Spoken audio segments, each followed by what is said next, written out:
जिस तरह बड़े होकर पता चलता है कि वालिदैन सच कहते हैं, वैसे ही कब्र में जाकर पता चलेगा कि कुरान सच कहता था।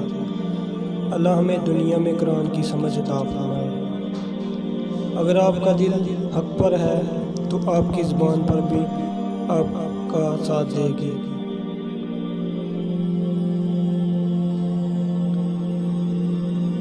लोग लिबास देखते हैं, लोग लिबास देखने में इतने मसरूफ़ हैं कि इखलाक देखने का वक़्त ही नहीं मिलता।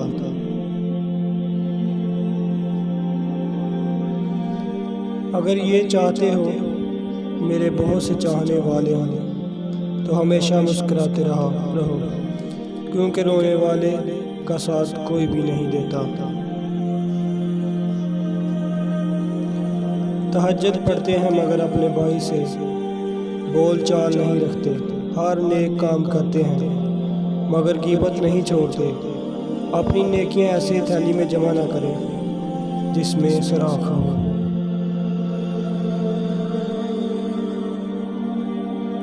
किसी की राह में नाहक मुश्किलात पैदा करने से पहले सोच लें आप उसकी तो सिर्फ दुनिया ख़राब कर रहे हैं, लेकिन आप अपनी आखिरत तबाह कर रहे हैं।